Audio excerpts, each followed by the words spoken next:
Exam में आपका स्वागत है। गाइस, एम्स सीआरई का जो नोटिस आया था पोस्टपोनमेंट ऑफ प्रेफरेंस, ठीक है, जो कि 5 से 15 अप्रैल के बीच में होने वाली थी। तो उसका सबसे बड़ा रीज़न क्या है? नोटिस तो बहुत लोगों ने शायद आपने पढ़ लिया नहीं पढ़ लिया होगा,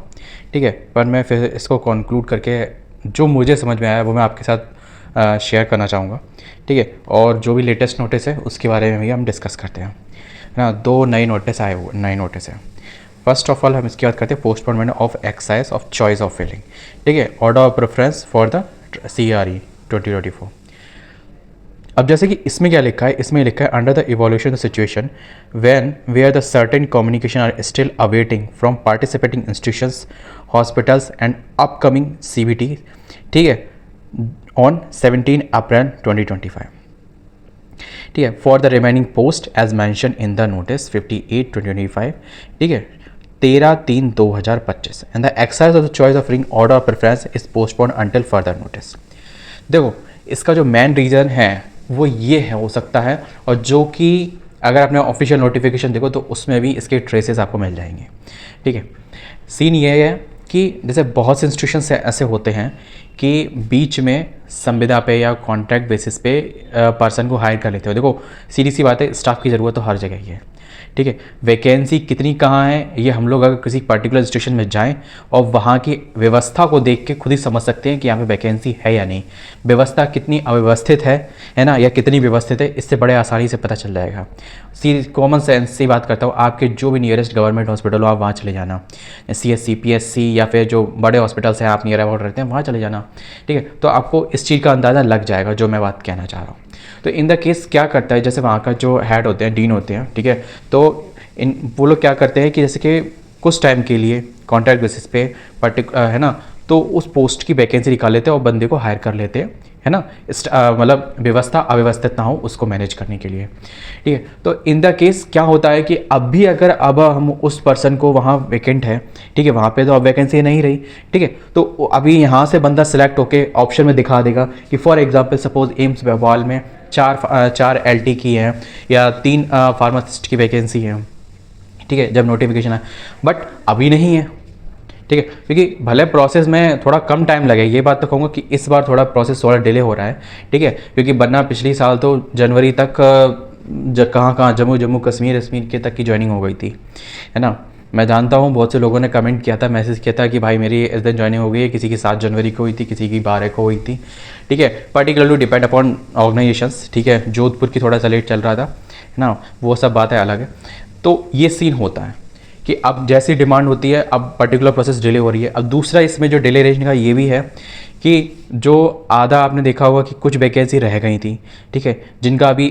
CRE होना है, ठीक है, लेकिन अब कैंडिडेट का तो ये कहना होगा भाई देखो हमने तो भले उस पोस्ट पर भरा हो, जैसे फॉर एग्जांपल मान सकते हैं कि जैसे फार्मासिस्ट है जो जिसमें फार्मासिस्ट कैंडिडेट एलिजिबल है ना। दूसरी जो पोस्ट थी स्टोर कीपर जो ड्रग्स की थी, है ना, जो स्टोर कीपर ड्रग्स और स्टोर कीपर जनरल 2 वैकेंसी होती है ना, तो उसमें स्टोर कीपर ड्रग्स की जो वैकेंसी थी तो उसमें एक अपग्रेडेशन था, ठीक है। पहली बात तो मर्ज हुई थी कुछ वैकेंसी उसमें, है ना, और दूसरी बात ये थी कि वो उसका पेपर अब पोस्टपोन कर दिया था, मतलब डेट चेंज कर दी थी कि मतलब उसके साथ साथ कुछ 6-7 पोस्ट कोड और थे जिनका अभी दोबारा मतलब पहली बार एग्जामिनेशन होने वाला है, उस शिफ्ट में नहीं हुआ था 27-28 अप्रैल में, सॉरी फरवरी में। तो यही सीन वहाँ पे चल रहा है। तो ये भी एक रीज़न हो सकता है, पर मैं इस रीज़न को इसलिए नहीं मान सकता, है ना,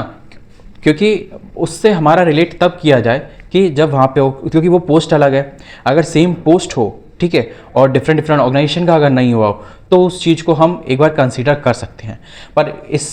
इस सिचुएशन में केवल एक ही बात कही जा सकती है। और हाँ, दूसरी बात इसमें हम नेगेटिव साइड में ही नहीं केवल ले सकते, दूसरी बात ये भी होती है कि जैसे कि फॉर एग्जांपल कोई कैंडिडेट वहाँ पे रिटायर्ड हुआ, ठीक है, और अगर एक कॉमन सेंस की आप एक बार बताऊँ कि जैसे आपने अगर बैंकिंग की रिक्रूटमेंट कभी देखी हो तो मैं आपको बता दूँ वहाँ पर कभी कभी सीन ऐसा होता है जब रिक्रूटमेंट निकलती है तो 5000 वैकेंसी होती है, ठीक है, और भी कुछ जैसे IBPS कंडक्ट कराती है तो मल्टीपल बैंक्सों का, ठीक है, जितनी अपनी 11 बैंक्स हैं, ठीक है, एक्सेप्ट SBI का इंडिविजुअल होता है ना, तो उन पूरे 11 बैंकों का तो सबका कॉन्क्लूड होके एक एग्ज़ाम होता है और पर्टिकुलर अपनी अपनी बैंक एग्ज़ाम कंडक्ट चलता रहता है, प्री होता है, मेंस होता रहता है, जब तक रिजल्ट आता रहता है, जब तक फाइनल रिजल्ट आता है, ठीक है, तब वहाँ पे कंक्लूजन होता है, प्रोसेस होती जाती है। मेरा एक फ्रेंड था जिसका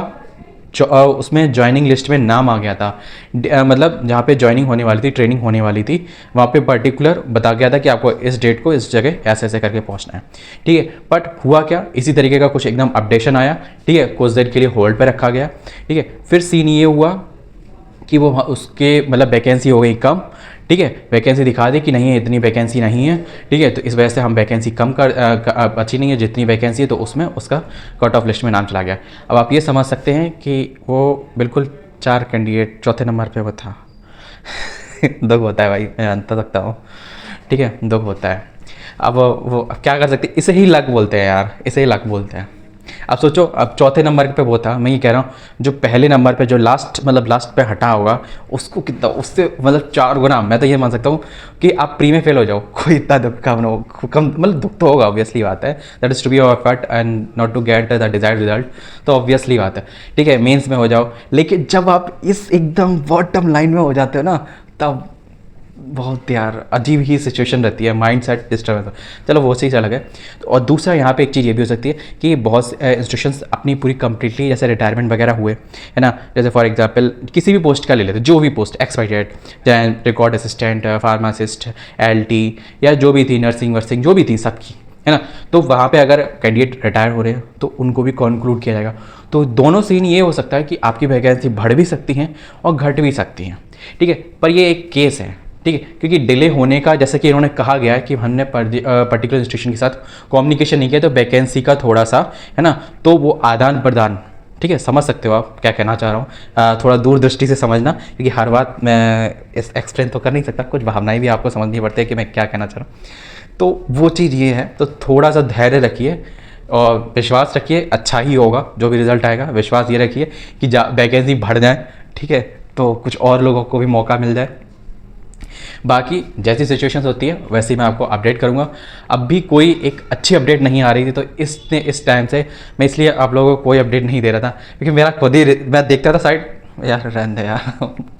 एक तो वो अभी फुलफिलिंग का ये जो पोस्टपोन वाला आया, तो फिर मेरा खुद मूड ऑफ हो गया, तो फिर मैं आप लोगों से क्या डिस्कस करूँ, हमने कि जब आप लोग वैसे सेम सिचुएशन देख रहे होगे, ठीक है, पर जो कंक्लूडेशन जो मैंने पता किया, और भी लोग जो 1-2 लोग लगे हुए हैं, ठीक है, तो लोगों ने कहा कि ऐसा सीन एक बार नहीं है, कि अभी नहीं, कुछ टाइम पहले भी हो चुका है, और मुझे कहा कि ये तो किसी वैकेंसी में होता है, अगर तुम खुद अपने प्रेजेंस ऑफ माइंड सोचो। तो फिर मैंने भी खुद सोचा, तब मुझे फिर कुछ पुराने जो बैंक्स के जो रिजल्ट थे उसका ध्यान आया, ठीक है, तो मैंने कहा ये तो बात सही है, तो बहुत सी सिचुएशन में होता है, ठीक है, बट ऐसा सीन ये है कि यहाँ पे मेडिकल फील्ड में ये चीज़ थोड़ी कम देखी गई है ना, तो वो चीज़ अवेयरनेस में नहीं है। तो जैसी कोई भी नेक्स्ट अपडेट आती है उसके साथ अपडेट आपको अपडेट करता हूँ। मिलते हैं नेक्स्ट वीडियो में किसी और के साथ। जय हिंद।